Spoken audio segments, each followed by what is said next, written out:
మురళీమోహన్ అండి. నేను ATM card RBL bank credit card చేస్తుంటా. అయితే ఇప్పుడు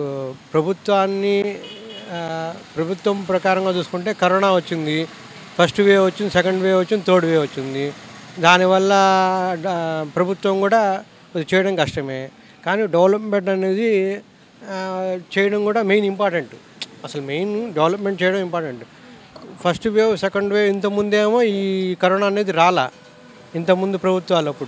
ఇప్పుడు ప్రభుత్వాలు అప్పుడే వచ్చింది. ఇప్పుడు ప్రభుత్వాలు వచ్చింది కాబట్టి ఇది డెవలప్మెంట్ చేయడం అనేది కష్టమైంది.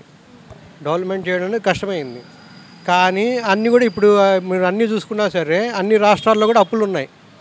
ఏ రాష్ట్రం అప్పులు లేకుండా లేదు, అన్ని రాష్ట్రాలు అప్పులు ఉన్నాయి.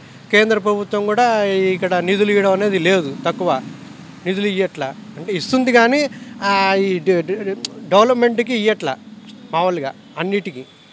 అందువల్ల డబ్బులు ఇస్తుంది కేంద్రం కాదనట్లా. కాకపోతే ఏంటంటే అది డెవలప్మెంట్కి మటుకు ఇవ్వట్లా.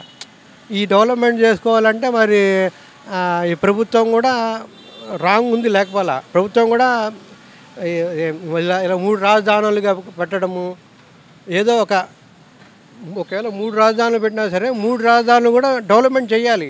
చేయకుండానే అలాగా ఉంచడం తప్పు కదా. 3 రాజధానులు పెట్టారు కరెక్టే, 3 రాజధానులు కూడా డెవలప్మెంట్ చేయాలి.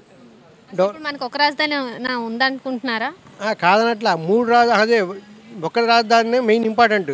కాదనంటే 33,000 ఎకరాలు కాకుండా కొద్దిగా 5-10,000 ఎకరాలు తీసుకొని ఇప్పుడు భవిష్యత్తులో ఇంపార్టెంట్ అయ్యేది భోజనమే. ఇప్పుడు ఇది మనం తినే ఆహారం, పండించే ఆహారం సమానంత వరకు ఈ రియల్ ఎస్టేట్ ఇలాగే సాగుతుంది. ఎవరు గవర్నమెంట్ వచ్చినా ఈ రియల్ ఎస్టేట్ ఆగదు. ఇప్పుడు మీకు ₹1,00,00,000 చేంజ్ చేస్తారు, స్థలం కొంటారు, ఏదో ప్రోడక్ట్ తెచ్చిపెట్టుకుంటారు. 1-2 కోట్లు అయింది, మళ్ళీ ఏం చేస్తారు, మళ్ళీ స్థలం, మళ్ళీ ప్రోడక్ట్. అంటే అక్కడ రియల్ ఎస్టేట్ వాల్యూ జీరో అయిపోతే మన బ్యాంక్ ఇది రియల్ ఎస్టేట్ వాల్యూ ఇక్కడ కూడా జీరో అయిపోతుంది. రియల్ ఎస్టేట్ వాల్యూ అంటే ఇది మనం తినే ఆహారం, పండించే ఆహారం సమానంత వరకు సాగుతూనే ఉంటుంది. అక్కడ రియల్ ఎస్టేట్ వాల్యూ అయిపోవాలి జీరో. అక్కడ జీరో అయ్యేంత వరకు ఇక్కడ జీరో అవ్వదు, ఇక్కడ పెరుగుతూనే ఉంటుంది అనమాట. ఇప్పుడు 70 ఏళ్ళప్పుడు మనం చూసుకున్న రియల్ ఎస్టేట్ ఇప్పుడు రియల్ ఎస్టేట్ వాల్యూ చూసుకున్నా పెరుగుతూనే ఉంటుంది అనమాట. అది అక్కడ జీరో అయిపోయాగానే ఇక్కడ జీరో అయిపోతుంది అనమాట. సంక్షేమ పథకాలు ఎలా ఉన్నాయి? సంక్షేమ పథకాలు కూడా మరి అమలు చేయడం, ఇప్పుడు ప్రభుత్వం అనేది అమలు చేయడంలో ఉంది. డబ్బుల్లో ప్రభుత్వం దగ్గర అప్పులు ఉన్నాయి, అప్పులు అయిపోయి ఉంది. ఇంతకుముందు మామూలుగా 4 లక్షల కోట్లు ఉండేది కాస్త కార్పొరేషన్ అప్పులు అవి కలిపి ఇప్పుడు 9-10 లక్షల కోట్లకి వెళ్ళిపోయింది. కానీ మరి డెవలప్మెంట్ అనేది ఇంపార్టెంట్. అందరికి ఉద్యోగాలు రావాలి కదా మెయిన్గా. ఫ్యూచర్ జనరేషన్స్కి డెవలప్మెంట్ కావాలి. డెవలప్మెంట్ కావాలి. కరోనా వల్ల కూడా ప్రభుత్వం కూడా చేయలేకపోయింది, అది కాదనట్లా. కాకపోతే ఏంటంటే మెయిన్గా డెవలప్మెంట్ కావాలి.